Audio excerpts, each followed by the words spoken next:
ओम गणेशाय नमः। ओम नमः शिवाय। मैं निखिल ज्योतिषाचार्य आप सभी का मेरे चैनल पर पुनः स्वागत करता हूं। आशा करता हूं कि आप सभी स्वस्थ होंगे। महादेव की कृपा आप सभी पर सदैव बनी रहे। ये वीडियो तुला यानी कि लिब्रा के लिए अत्यंत विशेष है, क्योंकि यह वीडियो है 11 से 17 नवंबर 2024 के साप्ताहिक राशिफल के बारे में। कैसा रहेगा आने वाला सप्ताह तुला के लिए। मेरा जो साप्ताहिक राशिफल होता है वो प्रमुखतः चंद्रमा और उनकी गति पर आधारित होता है। चंद्रमा एक ऐसे ग्रह हैं जो बहुत तेज गति से भागते हैं और 2.25 से 2.5 दिन में राशि बदल लेते हैं। स्वाभाविक है कि पूरा हफ्ता जो कि 7 दिन का होता है, कई बार राशि परिवर्तन होगा उनका। चंद्रमा मन के कारक है। उनकी विशेषता ये होती है कि जिस भी भाव में जाते हैं उसको एक्टिवेट कर देते हैं।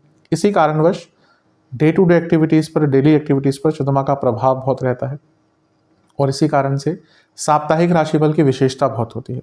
किस प्रकार से आने वाले सप्ताह को ज्योतिष के माध्यम से थोड़ा सा प्लान आउट करें, किस प्रकार से संभावितः क्या अच्छा या क्या बुरा हो सकता है उसको जानें, उससे बचें। इन सब चीज़ों के लिए साप्ताहिक राशिफल की विशेषता बहुत होती है। यदि आपकी लग्न राशि या चंद्र राशि तुला है, दोनों ही गाइडेंस के लिए राशिफल को देख सकते हैं। टेक्निकली अलग अलग राशिफल नहीं बन सकते। जहाँ से आपको ज़्यादा रिलेट करता है वहाँ से इसको ऑब्जर्व कर सकते हैं। तो शुरू करते हैं अत्यंत महत्वपूर्ण साप्ताहिक राशिफल का।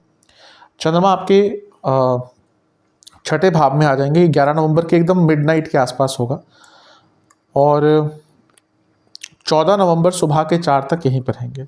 चंद्रमा का छठे भाव में आना मिश्रित प्रभाव वाला होता है, क्योंकि चंद्रमा 10वें घर के स्वामी है। कार्य क्षेत्र में आगे बढ़ने के मौके तो मिलेंगे, लेकिन राहु के साथ है यानी कि कन्फ्यूजन। राहु के साथ है यानी कि कार्य क्षेत्र में परिस्थितियां थोड़ी विरुद्ध हो सकती हैं और कलीग्स के द्वारा या कलीग्स के साथ आर्ग्यूमेंट्स या प्रॉब्लम्स हो सकती हैं। अपने फोकस पर काम कीजिएगा, क्योंकि राहु के साथ चंद्रमा भ्रमित होते हैं और छठे घर में चिंताएं बढ़ती है। तो व्यर्थ की चिंताएं, भ्रमित होना, ये सारी ही चीज़ें आपको तंग करेंगी। इवन पर्सनल लाइफ में भी चिंताग्रस्त रहेंगे। इस चिंता से निकलने का प्रयास कीजिएगा। ऑब्वियसली अगर किसी चीज़ की चिंता चल रही होती है तो निकलना आसान नहीं होता, लेकिन कभी कभी क्या होता है ना, उस प्रॉब्लम को और वर्स कर देते हैं ज़्यादा सोचकर, और यहाँ पे ऐसा ही योग बनता है क्योंकि चंद्रमा छठे घर में, जैसा मैंने कहा, चिंताग्रस्त, लेकिन राहु के साथ वो प्रभाव और बढ़ जाता है, मल्टीप्लाई हो जाता है। उसका जो इंटेंसिटी है, प्रभाव है, वो कई गुना बढ़ जाता है। तो थोड़ा सा अपनी सोच पर कंट्रोल रखेंगे, अपने चिंताओं पर नियंत्रण रखेंगे तो आपके लिए काफ़ी अच्छा रहेगा। छठे घर में जब चंद्रमा आते हैं तो कोई रुका हुआ कार्य भी पूरा होता है। ये उपचय भाव है और चंद्रमा गति प्रदान करते हैं, तो कोई लीगल कार्य था, कोई रुका हुआ कार्य था, वो पूर्ण हो सकता है आपका। अदरवाइज मानसिक वेदना तो आपको यहाँ पर तंग करेगी। नवांश कुंडली बता रही है कि स्ट्रेस बहुत रहेगा। दशांश कुंडली कार्य क्षेत्र में कम बोलिएगा, अपने काम से काम रखिएगा। कोई फाइनेंशियल ट्रांजैक्शन वाला काम करते हैं तो गड़बड़ हो सकती है।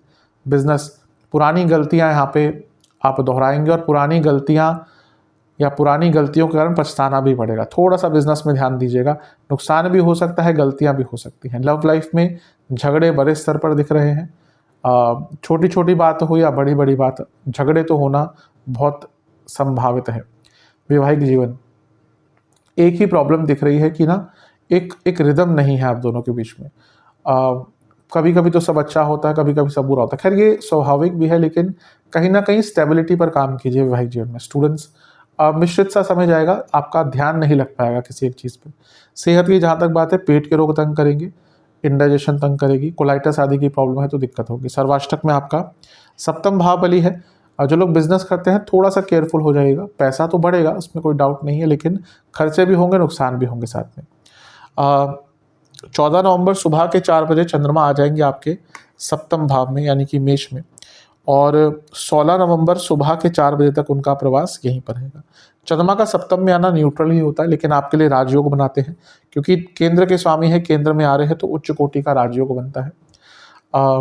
कार्य क्षेत्र में जो प्रॉब्लम्स आई थी उसमें थोड़ी सी कमी अवश्य आएगी। सूर्य की दृष्टि भी है, सूर्य भले ही नीच के हैं लेकिन पूर्णिमा योग बन गया, और सप्तम भाव 10वें से 10वां है और यहाँ पे परिवर्तन योग भी बन रहा है। तो चंद्रमा परिवर्तन योग कैसे बनता है? 2 ग्रह एक दूसरे की राशि में होते हैं, तो अब ऐसा नहीं सारे परिवर्तन योग अच्छे होते हैं, लेकिन ये वाला परिवर्तन योग अच्छा है। मंगल चंद्रमा की राशि में है, चंद्रमा मंगल की राशि में है, और ये 7 और 10वें हो रहा है। तो जिनके कार्य क्षेत्र में इस टाइम पे कोई प्रमोशन आदि की बात चल रही है, चलती है, तो उनको यहाँ पे कुछ अच्छा प्रभाव मिल सकता है, यानी कि प्रमोशन आदि के योग आपके बन सकते हैं। शनि की दृष्टि भी है, अब शनि मार्गी होने की अवस्था में है, एक दिन बाद ही मार्गी हो जाएंगे। योग कारक है तो एक दृष्टिकोण बदलेगा, सोचने का तरीका बदलेगा, बिजनेस में नए आइडियाज आएंगे, आगे बढ़ने का मौका मिलेगा। पूर्णिमा योग के कारण प्रभाव भी आपको अच्छा प्राप्त होगा। चंद्रमा उच्च अभिलाषी भी है, तो एक प्रकार से हफ्ते का मध्य भाग जीवन में बैलेंस लेकर आएगा। जो चीज़ या जो परेशानी हफ्ते के शुरुआती भाग में रही थी, उससे निकलने का मौका आपको अवश्य प्राप्त होगा। बस ध्यान ये दीजिएगा कि अब ऑब्वियसली प्रमोशन सबकी तो नहीं होगी, जिनका समय अच्छा चल रहा है और जिनके ऑफिस में वो प्रोसेस चल रहा है उनके लिए, लेकिन कार्य क्षेत्र में थोड़ा गुस्से पर नियंत्रण रखिएगा, क्योंकि ये दिख रहा है कि थोड़ा सा एग्रेशन ज़्यादा रहेगा। नवांश कुंडली बता रही है कि जीवन का कंट्रोल वापस आएगा। दशांश कुंडली, कार्य क्षेत्र में अवेयर रहिएगा, देखिएगा आसपास क्या चल रहा है। ऐसा लग रहा है कि आपका थोड़ा फोकस टाइम टू टाइम हट जाता है, इसके कारण लाभ नहीं उठा पा रहे। बिजनेस में चीज़ें कुछ डिले अवश्य हो सकती है, लेकिन पैसा अवश्य आएगा, बल्कि नए आइडियाज़ भी आएंगे, जैसे मैंने कहा था। लव लाइफ, शांत रहिएगा, एक स्लो डाउन ले आइए अपने जीवन में, एक थोड़ा सा ठहराव शायद सही शब्द होगा, क्योंकि उसकी कमी दिख रही है, बहुत जल्दबाजियाँ दिख रही है हर चीज़ में। थोड़ा सा ठहराव पूरे जीवन में अनिवार्य होता है, हर रिलेशनशिप में अनिवार्य होता है। ठहराव नहीं है आपके अंदर, आपका कितना भी अच्छा रिलेशनशिप हो, कितना ही अच्छा जीवन हो, अगर ठहराव नहीं है तो जीवन में कुछ भी नहीं रह जाता। वैवाहिक जीवन, कन्फ्यूजन और कम्युनिकेशन प्रॉब्लम। स्टूडेंट्स, आपको थोड़ा सा नया अपना दृष्टिकोण बनाना पड़ेगा। आप एक ही प्रकार से चीज़ों की तैयारी कर रहे हैं, लेकिन उससे सफलता नहीं भी मिल रही, फिर भी आप चेंज नहीं कर रहे। विचार कीजिएगा। सेहत, नसों के रोग, गले के रोग, स्लीप डिसऑर्डर, एंग्जाइटी, सर्वाष्टक।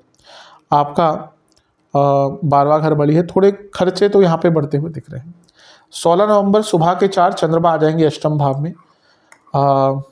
इसी दिन सूर्य का गोचर भी होगा और चंद्रमा यहाँ पर सुबह के 4 बजे से सप्ताह के अंत तक रहेंगे। चंद्रमा का अष्टम में आना वैसे अच्छा नहीं माना जाता।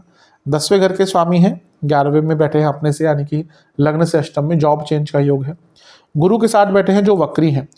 अब जॉब चेंज आदि का तो योग है, लेकिन वक्री गुरु जो विपरीत राजयोग बना रहे हैं, पुनः ये जॉब चेंज के लिए अच्छा योग है, लेकिन मानसिक रूप से बहुत प्रभावित रहेंगे। अष्टम के चंद्रमा, वो भी वक्री बृहस्पति के साथ। दूसरा, उच्च के चंद्रमा जो सेंसिटिव होते हैं, अच्छे होते हैं लेकिन सेंसिटिव होते हैं। चंद्रमा एक संवेदनशील ग्रह है। ऊपर से ये पूर्णिमा योग दोबारा बन गया। इसको पूर्णिमा तिथि से नहीं कंपेयर करना चाहिए, लेकिन पूर्णिमा योग है। जब भी सूर्य चंद्रमा समसप्तक में होते हैं तो पूर्णिमा योग बनता है। तो ये पूर्णिमा योग एक बार दोबारा रिपीट हुआ है, तो पैसों के लिए अच्छा है, जॉब चेंज के लिए अच्छा है। यहाँ पर बुध की दृष्टि है जो भाग्य स्थान के स्वामी है, ये भी अच्छा है। सूर्य की दृष्टि है, लाभ स्थान के स्वामी है। पैसा, रुका हुआ धन, सब कुछ प्राप्त हो सकता है, लेकिन मन की अशांति बहुत रहेगी। गलत लोगों पर भरोसा करेंगे और इसके कारण कठिनाई में पड़ सकते हैं। बहुत योग हैं इसके। वाणी पर नियंत्रण रखना पड़ेगा। घर में बहस हो सकती है, गलत जगह पर पैसा डाल सकते हैं। बुध का प्रभाव है ना चंद्रमा पर, तो कन्फ्यूजन क्रिएट करते हैं हमेशा। और वक्री गुरु, इसी कारण से आपको अपने मन पर बहुत नियंत्रण रखना है। किसी पर विश्वास नहीं करना, कोई कितना भी क्लोज हो, क्योंकि यहाँ पे लोग फायदा उठाते हैं।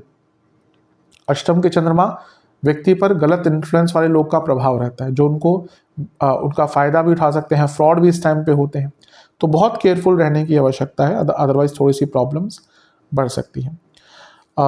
नवांश कुंडली बता रही है कि ज़्यादा बातचीत किसी से मत कीजिएगा, अपने में रहिएगा।